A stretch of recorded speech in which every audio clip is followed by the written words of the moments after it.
నమస్కారం. ప్రతిధ్వనికి స్వాగతం. దేశంలో క్యాన్సర్ కేసులు కలవర కలిగిస్తున్నాయి. ఈ విషయం అందరికీ తెలిసిందే. అమెరికా, చైనా తర్వాత ఇక్కడే విజృంభిస్తోంది ఆ ప్రాణాంతక వ్యాధి. ఏటా నమోదయ్యే క్యాన్సర్ కేసుల్లో జాతీయ సగటు కంటే పై స్థానంలో నిలుస్తోంది తెలంగాణ. ఇది తెలిసింది మాత్రం కొద్దిమందికే. ఈ కేసుల్లోనూ హైదరాబాద్లోనూ మహిళల్లో రొమ్ము క్యాన్సర్ కొంతకాలంగా కంగారు పెడుతోంది. ఈ మాట తెలిసింది మాత్రం చాలా తక్కువ మందికే. సమస్య తీవ్రతనే తెలియకపోతే ఇక అవగాహన, చైతన్యం, ముందు జాగ్రత్త మాట ఎక్కడిది? ఫలితంగానే ముదిరే వరకు ఆ మహమ్మారి జాడే గుర్తించలేకపోతున్నారు. ఐసీఎంఆర్, ఎన్సీడీఐఆర్ నివేదికల్లో అదే వెల్లడైంది. ప్రపంచ ప్రఖ్యాత మెడికల్ జర్నల్ లాన్సెట్ అదే ప్రచురించింది. ప్రాణాలు పోతున్నాయి, కుటుంబాలు రోడ్డున పడుతున్నాయి. అయినా క్యాన్సర్పై పోరాటంలో ఎందుకు ఈ వెనుకబాటు? మార్పు కోసం నిపుణులు ఏం సూచిస్తున్నారు? ఇదే అంశంపై నేటి ప్రతిధ్వని చర్చలో పాల్గొంటున్నారు doctor K Srikanth, senior consultant surgical oncologist, Hyderabad studio నుంచి, డాక్టర్ ఎన్ జయలత గారు, సూర్యాపేట ప్రభుత్వ మెడికల్ కాలేజీ ప్రిన్సిపల్, గతంలో తెలంగాణ రాష్ట్ర nodal officer for cervical cancer wing, మాజీ డైరెక్టర్ ఎంఎన్జే క్యాన్సర్ ఆసుపత్రి, హైదరాబాద్ నుంచి. ముందుగా శ్రీకాంత్ గారు, రాష్ట్రంలో ఏటా 50,000కు పైగా క్యాన్సర్ కేసులు నమోదవుతున్నాయి. 30,000 మంది ఆ కారణంతో చనిపోతున్నారు. జాతీయ సగటు కంటే ఇక్కడ సమస్య ఎక్కువగా ఎందుకుంది? మనం చూస్తే ఇది నిజంగా చాలా బాధాకరమైన విషయము. 2022లో చూస్తే స్టాటిస్టిక్స్ మనకు 42,000 మంది దీని బారిన పడుతున్నారు. అదే 2024కి అది ఆల్మోస్ట్ 53,000 వరకు చేరుకుంది. అది మరి ఇంత ర్యాపిడ్గా ఈ యొక్క మహమ్మారి ఇంతమందిని చేరుకుంటుందంటే దానికి కారణాలు నిజంగానే మనం ఆలోచించాల్సిన అవసరం ఉంది. చాలా వరకు ఇది జాతీయ సగటు కంటే కొంచెం ఎక్కువగానే ఉంది మన రాష్ట్రంలో. ఈ యొక్క క్యాన్సర్ ఏదైతే మనమైతే రొమ్ము క్యాన్సర్ గురించి మాట్లాడుతున్నామో, చాలాసార్లు ఇది మనకు లైఫ్ స్టైల్ సంబంధించినటువంటి వ్యాధి. ఇది కొంతవరకు ఇది జన్యుపరంగా కూడా వచ్చేటటువంటి లక్షణాలు ఉన్నటువంటి వ్యాధి. సో మన యొక్క అలవాట్లు, అంటే డైలీ ఉన్నటువంటి అలవాట్ల యొక్క మార్పుతోనే ఈ యొక్క క్యాన్సరు మహమ్మారి ఇంత ర్యాపిడ్గా విజృంభిస్తుంది అనేది ఒక ముఖ్యమైనటువంటి విషయం. సో అలవాట్లు అంటే ఏంటి? మనకు ఆహారపు అలవాట్లు, తర్వాత నిద్ర అలవాట్లు, అలాగే మనకు రొటీన్గా మనకు అవేర్నెస్ చాలా ముఖ్యంగా ఏంటంటే ఈ వ్యాధి రావడానికి గల కారణాల కంటే ముందు వ్యాధి యొక్క అవగాహన ఉండడం అనేది కూడా చాలా ముఖ్యం. సో ఆహారపు అలవాట్లు చూసుకుంటే మనకు ఈ స్మోకింగ్, ఆల్కహాలు, స్థూలకాయము, అలాగే ఎన్విరాన్మెంటల్ ఫ్యాక్టర్స్ అంటే ఫ్యామిలీ హిస్టరీ, ఫ్యామిలీలో ఉన్నటువంటి ఫస్ట్ జనరేషన్ రిలేటివ్స్ కూడా ఈ క్యాన్సర్ ఉన్నట్లయితే 2 జనరేషన్స్లో, అంటే ఒకటే జనరేషన్ ఇద్దరైనా పర్లేదు, 2 జనరేషన్లో ఈ క్యాన్సర్ కానీ వస్తే నెక్స్ట్ జనరేషన్, ఆ జనరేషన్ వాళ్ళు చాలా అప్రమత్తంగా ఉండాలి. సో ఈ యొక్క కారణాల వల్ల ఏమవుతుందంటే చాలా వరకు పెరిగిపోతుంది. సో మన జీవన శైలి అలవాట్లలో మనం మార్పు చేసుకోవడము, అలాగే అవేర్నెస్ని, అవగాహనని పెంచుకోవడము, ఈ 2 కారణాల వల్ల మనం ఈ యొక్క క్యాన్సర్ని త్వరగా గుర్తించడం, అలాగే క్యాన్సర్ కూడా రాకుండా ముందే దాన్ని మనం నివారించే అవకాశాలు ఉన్నాయి. ఓకే, ఇప్పుడు చూసుకుంటే మీరు స్మోకింగ్, ఆల్కహాల్ అనేది ఆల్మోస్ట్ చాలా కామన్ అయిపోయింది. ఎంత మనము టీవీలో అడ్వర్టైజ్మెంట్స్ చూస్తున్నా సరే, సిగరెట్స్ ప్యాకెట్స్ మీద మనము డేంజర్ సిగ్నల్ అని చెప్తున్నా సరే, ఆ అలవాటు పడిన వాళ్ళు మరి తెలియదు కారణం ఏంటని చెప్పి ఆ యొక్క ఇన్సిడెన్స్ కూడా పెరుగుతుంది. తాగేవాళ్ళు, స్మోక్ చేసేవాళ్ళు, ఈ యొక్క అలవాట్ల వల్ల లాంగ్ టర్మ్ ఎఫెక్ట్స్లో టొబాకో, ఇవన్నీ కూడా ఏదో ఒక రకంగా క్యాన్సర్ కారణానికి మనకు కారణమవుతాయి. రైట్ అండి. జయలత గారు, తెలంగాణలో కూడా క్యాన్సర్ కేసులకు హైదరాబాద్ కేంద్ర బిందువుగా మారింది. అందులోనూ మహిళలు రొమ్ము క్యాన్సర్లు విజృంభిస్తున్నాయి. దీనికి కారణాలు ఏమిటి? నమస్కారం అండి. మీరు అన్నట్టు ఇప్పుడు మన ఇండియా ఏషియాలోనే సెకండ్ ఉండి వరల్డ్ వైడ్ లో థర్డ్ ఉన్నా కానీ తెలంగాణ మన ఇండియాలో మొదటి స్థానంలో ఉంది రొమ్ము క్యాన్సర్ కి. మరి ముఖ్యంగా శ్రీకాంత్ గారు చెప్పినట్టు రొమ్ము క్యాన్సర్ కేసులే కాదు, సర్వైకల్ క్యాన్సర్స్, ఓరల్ క్యాన్సర్స్ ఇవన్నీ కూడా ఎక్కువగా ఉన్నాయి. తెలంగాణ స్టాటిస్టిక్స్ చూస్తే 53,000 మంది ఈ ఇయర్, అంటే 2025లో ఇంత నంబర్స్ లో పెరుగుతున్నాయి ఓవరాల్ ఇండియాలో చూస్తే. అంటే చాలా కారణాలు దీనికి. మెయిన్ గా బ్రెస్ట్ క్యాన్సర్ ఏంటంటే పర్టికులర్ కారణం అంటూ లేకపోయినా కానీ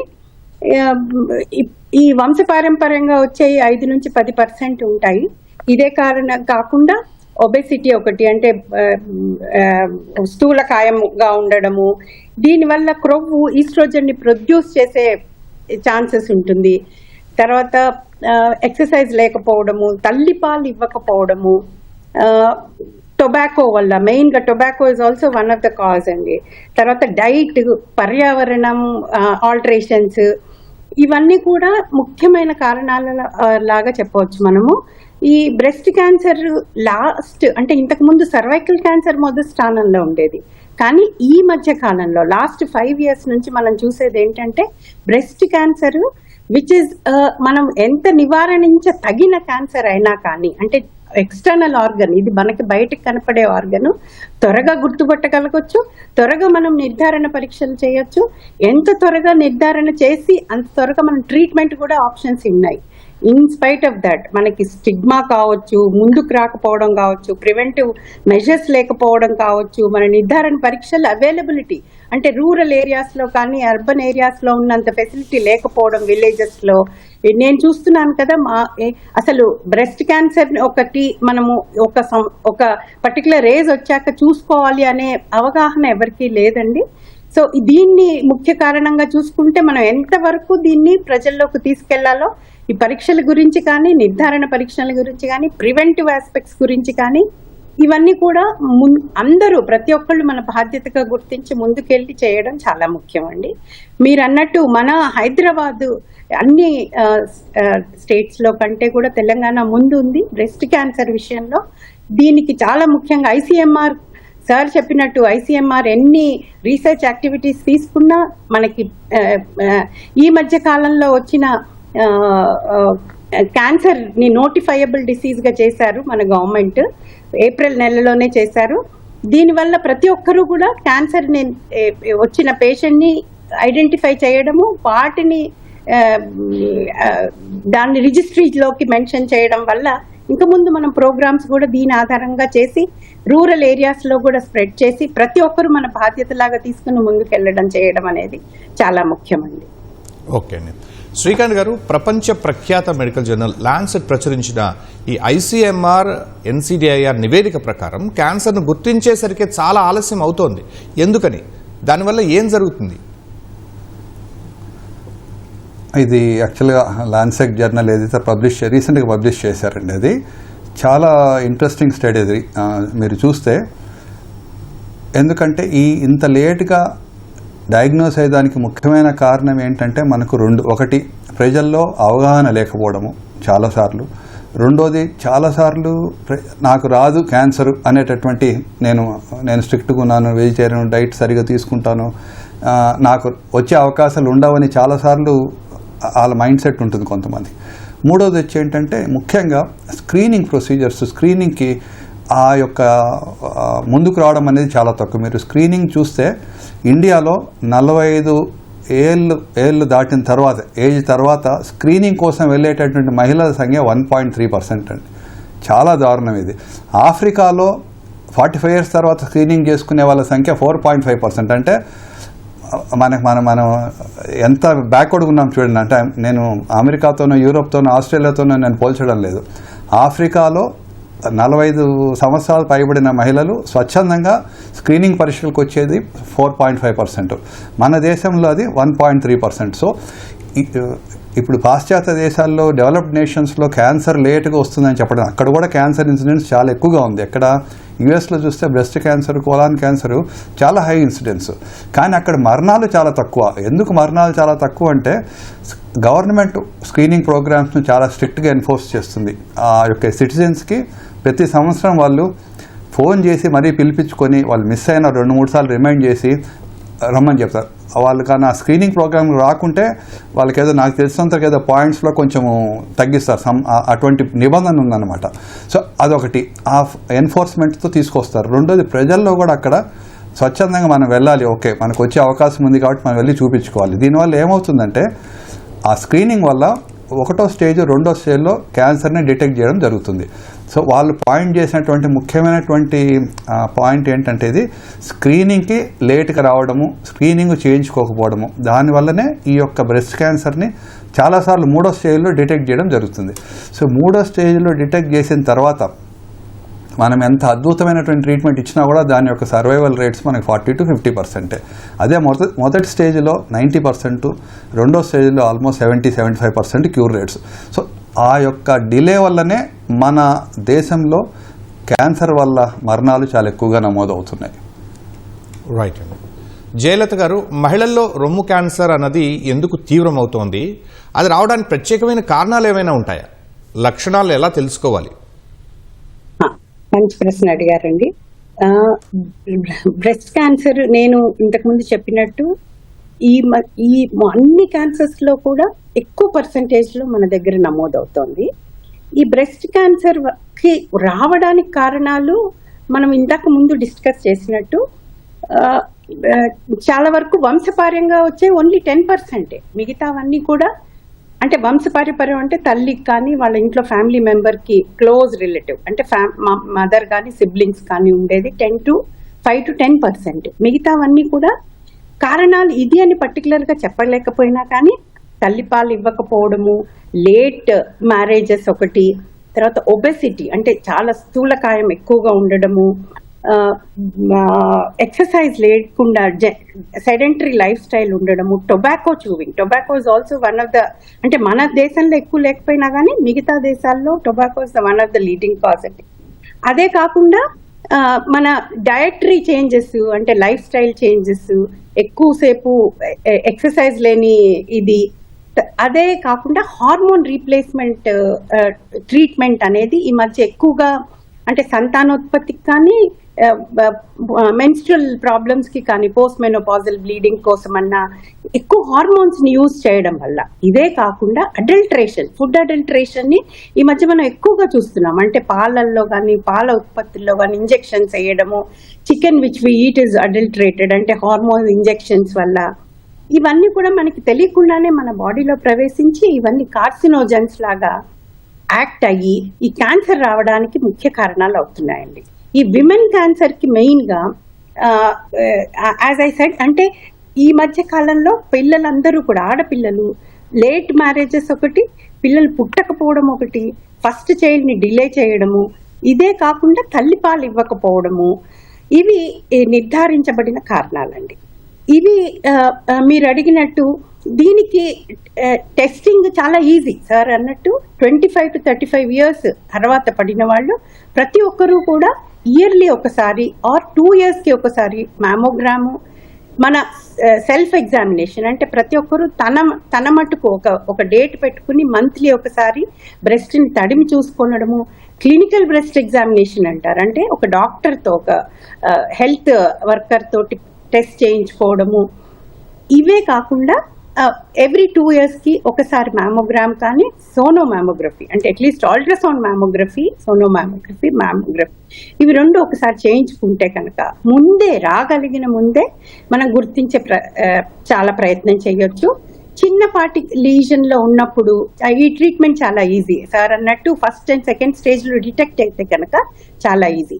ఇవి వేరే దేశాలలో ఎందుకు ఎంత అడ్వాన్స్డ్ నంబర్స్లో ఫస్ట్ కారణాల్లో కోలోరెక్టల్ కానీ బ్రెస్ట్ కానీ ఎక్కువ హై నంబర్స్లో ఉన్నా కానీ వాళ్ళకి మ్యాండేటరీ డిటెక్షన్ అంటే ఒక ఏజ్ తర్వాత కంపల్సరీ వాళ్ళ ఇన్సెంటివ్స్లో యాడ్ చేస్తారు. అంటే వాళ్ళ ఇన్సూరెన్స్లో కానీ వాళ్ళ ఇన్సెంటివ్స్లో కూడా యాడ్ చేసి ఇయర్లీ ఎగ్జామినేషన్స్ని మ్యాండేటరీ చేసి ఆ రిపోర్ట్స్ వస్తేనే వాళ్ళకి నెక్స్ట్ ఇంక్రిమెంట్ కానీ వాళ్ళకి నెక్స్ట్ హెల్త్ ప్రొఫైల్ పరంగా వచ్చే లాభాలు కానీ ఇంక్లూడ్ చేస్తారు. ఇలాంటి పద్ధతి కంపల్సరీ మన డెవలపింగ్ కంట్రీస్లో కూడా పాటించగలగాలి.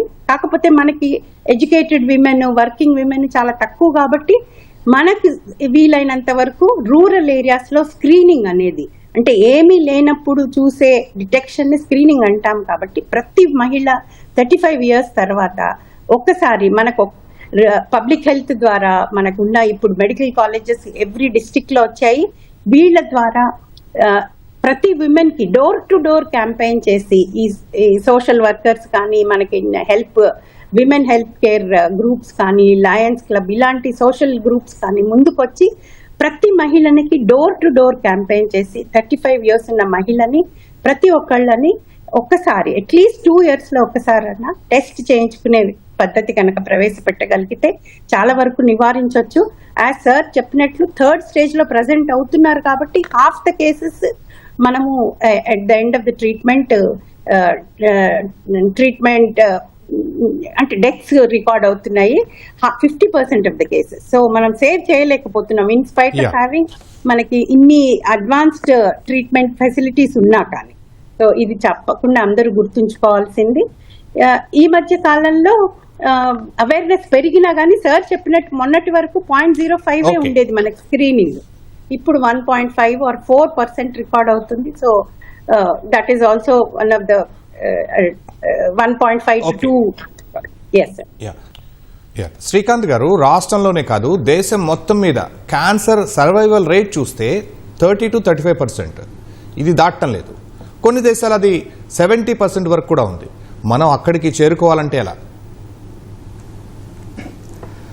మనం ఈ యొక్క తక్కువ సర్వైవల్ రేట్ కారణాలు మనం ముందే డిస్కస్ చేసాం, కానీ ఇప్పుడు కొంచెం వివరంగా చెప్తాను నేను.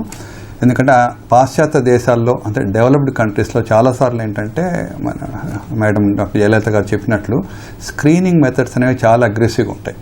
సో మనం ఇక్కడ అటువంటి పరిస్థితి కావాలంటే నాకు తెలిసి ఇంకొక 20-25 years వరకు పడుతుంది మనకు. అది ప్రొవైడెడ్ లక్కీగా మనకు చాలా హర్షణీయమైనటువంటి విషయం ఏంటంటే కేంద్ర ప్రభుత్వము క్యాన్సర్ని ఒక నోటిఫైయబుల్ డిసీజ్గా చేశారు. కొన్ని క్యాన్సర్స్కి ఎస్పెషల్లీ సర్వైకల్ క్యాన్సర్స్కి చాలా అగ్రెసివ్గా వ్యాక్సినేషన్ చేపడుతున్నారు.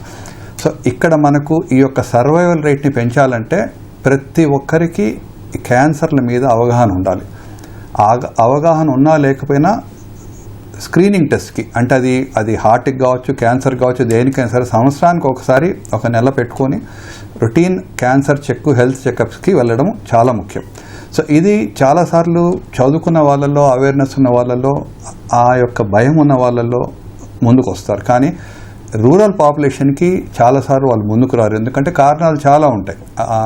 మనకు ఆర్థికంగా ఇబ్బందికరంగా ఉండొచ్చు సిటీస్కి వచ్చి చేయించుకోవాలంటే.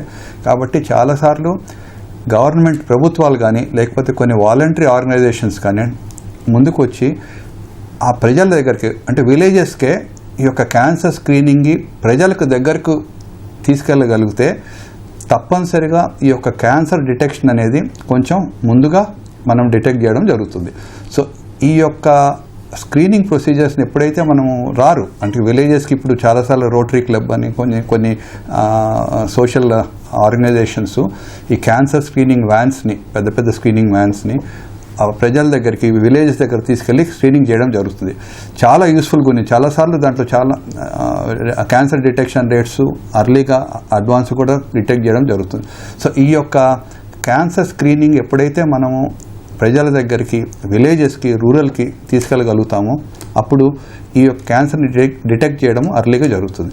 సో అర్లీ డిటెక్షన్ అనేది చాలా ముఖ్యమైనటువంటి అంశం. మనం సర్వైవల్ని పెంచాలి అని అంటే క్యాన్సర్ని త్వరగా నిర్ధారించగలగాలి. అంటే రెండే ఒకటి అవగాహన ఉండాలి, 2 రైట్ స్క్రీనింగ్కి ఎన్రోల్ కావాలి. ఇవి 2 చాలా ముఖ్యం. ఓకే, జయలలిత గారు, ప్రభుత్వం కొన్ని రోజుల క్రితమే రాష్ట్రంలో క్యాన్సర్ను నోటిఫైబుల్ డిసీజ్గా ప్రకటించింది కదా, ఆ నిర్ణయం ద్వారా ఎలాంటి ప్రయోజనాలు ఆశించవచ్చు? మంచిగా ప్రశ్న వేశారు. ఎందుకంటే ఇప్పుడు మన తెలంగాణ ప్రభుత్వం కూడా ఈ ఏప్రిల్ నెలలో క్యాన్సర్ ని నోటిఫైయబుల్ గా చేసింది. నోటిఫైయబుల్ డిసీజ్ అంటే ప్రతి క్యాన్సర్ ఎక్కడ డిటెక్ట్ అయినా, whether it is a government medical college or hospital or a private medical college or hospital, అన్ని ఈవెన్ డయాగ్నోస్టిక్ సెంటర్లు అంటే చిన్న నర్సింగ్ హోమ్స్ లో కూడా క్యాన్సర్ ని చేసి ఆపరేట్ చేసి అన్ని తర్వాత మళ్ళీ పెద్ద సెంటర్కి పంపించడం జరుగుతుంది. సో ఇది నోటిఫైయబుల్ డిసీజ్ అంటే ఎక్కడైనా కానీ దీన్ని నోటిఫై చేయాలి. అంటే ఆ పర్టికులర్ ఇప్పుడు నిమ్స్లో ఎంఎన్జే క్యాన్సర్ హాస్పిటల్లో దీని సెంటర్ని ఓపెన్ చేశారు. ఈ నిమ్స్ అక్కడికి మనము ఇన్ఫర్మేషన్ని పంపించాలి, వాళ్ళ నంబర్స్ని నోటిఫై చేయాలి, ఏ క్యాన్సర్ ఉందో చెప్పి దాన్ని రిజిస్ట్రీ చేయించాలి. ఇది ఈ యాన్యువల్ ఇలాగ నోటిఫైబుల్ చేసినందువల్ల క్యాన్సర్ బర్డెన్ మనకి ఎంత ఉంది, క్యాన్సర్ వల్ల ఎలాంటి స్టేజ్లో ప్రజెంట్ అవుతుంది, మన జియోగ్రఫీ అంటే మనకుండే కండిషన్స్ ని బట్టి ఏ క్యాన్సర్స్ ని ఎంత ప్రివలెంట్ గా ఉన్నాయి, ఈ వీటిని నివారించదగిన మార్గాలలో మనము మన కండిషన్స్ కి మనం ఏమేం చేయాలి అనేది తప్పకుండా తెలుస్తుంది. అంటే ఇప్పుడు ఈ స్క్రీనింగ్ మేడం, ఈ స్క్రీనింగ్ ఎప్పటి నుంచి ఏ ఏజ్ వాళ్ళ నుంచి తీసుకోవచ్చు, అలాగే వాళ్ళకి ఏమైనా ప్రోత్సాహకాలు ఇస్తే ముందుకు వస్తారంటారా? తప్పకుండా చెప్పారు. అయితే ఈ స్క్రీనింగ్ అనేది మనము మన WHO ప్రకారం అయితే 35 years అన్నారు. ఒక 10 years ఎవరైనా ఫ్యామిలీ హిస్టరీలో ఎవరైనా పాజిటివ్ కేసెస్ ఉంటే ఇంకా 10 years ముందు నుంచే స్క్రీనింగ్ స్టార్ట్ చేయాలన్నారు, అంటే 25 years నుంచి. మామూలుగా అయితే 35 years ఆఫ్ ఏజ్ విమెన్ నుంచి స్క్రీనింగ్ అనేది మొదలవుతుంది. Screening for breast cancer, cervical cancer and ovarian cancers, కానీ మిగతా మెన్లో అయితే lung cancer and colorectal cancers. ఇవి స్క్రీనింగ్ అనేది నార్మల్గా ఉన్న మనిషిని ఏమన్నా మనకి ఇబ్బందికరమైన ఉన్నాయా లేదా తెలుసుకోవడమే స్క్రీనింగ్. కాబట్టి ఇది ప్రతి ఒక్కళ్ళు చేయించుకోవాలి. ప్రతి ఒక్క మహిళ, ప్రతి ఒక్క పురుషుడు 35 years తర్వాత ముందుకు వచ్చి చేయించుకోవాలి అంటే వాళ్ళంతటా వాళ్ళు రారు. ఎన్నో సోషల్ కాజెస్ ఉంటాయి. ఒకసారి క్యాన్సర్ అని తెలిస్తే ఫ్యామిలీలో చాలా ఇబ్బంది అవుతుంది, ఫ్యామిలీ మొత్తం ఫైనాన్సెస్ ఆగిపోతుంది అనే ఒక మెయిన్ ఈ దృక్పథంతో ముందుకు రారు. కాబట్టి గవర్నమెంటే ఇప్పుడు ఈ మధ్య గవర్నమెంట్ ప్రతి ఒక్క ANM కి అంటే ఆశా వర్కర్ కి, ANM కి ఇన్సెంటివ్స్ ఇస్తుంది. మీరు ఇంతమంది మహిళలను తీసుకొస్తే మీకు పర్ కేసు చొప్పున ఇంత ఇస్తున్నాము అనేసి. మీరు అన్నట్టు ఈవెన్ పేషెంట్స్ కి కూడా ఇన్సెంటివ్ ఏమైనా ఇవ్వగలిగితే ఇంకా ముందుకు వస్తారనే ఉద్దేశం ఉంది. కానీ ప్రతి ఒక్క మహిళ తీసుకోవాలంటే వాళ్ళకి దీని వల్ల వచ్చే ఇబ్బందుల్ని డోర్ టు డోర్ క్యాంపెయిన్ చేయగలగాలి. ప్రతి ఒక్కరు ముందుకొచ్చి సోషల్ రెస్పాన్సిబిలిటీ లాగా ఫీల్ అయ్యి వీళ్ళకి చెప్పగలిగి ఈ స్క్రీనింగ్ ప్రొసీజర్ అంటే చాలా చిన్నపాటి ప్రొసీజర్స్ అండి అవి. అంటే పాప్స్మియర్ కానీ, బ్రెస్ట్ ఎగ్జామినేషన్ కానీ, అల్ట్రాసౌండ్ అబ్డామిన్ కానీ, ఇవి చిన్నపాటివే. కాకపోతే ఒక పూట మనం మన కోసం అలాట్ చేసుకుని ఇయర్లో ఒక క్యాలెండర్లో ఒకటి మార్క్ చేసి ప్రతి ఇయర్ ఆ రోజు చేసుకోగలిగితే తప్పకుండా మనము ఈ క్యాన్సర్ డిటెక్షన్ అనేది, ఈ బర్డెన్ అనేది తగ్గించగలుగుతాము. ట్రీట్మెంట్ ఆప్షన్స్ కూడా చాలా ఉంటాయి. ఎందుకంటే ఫస్ట్ అండ్ సెకండ్ స్టేజ్లో కనుక డిటెక్ట్ అయితే క్యూర్ అనేది చాలా వరకు 80 to 90% పాసిబుల్. రైట్. ఇది నేటి ప్రతిధ్వని. నమస్కారం.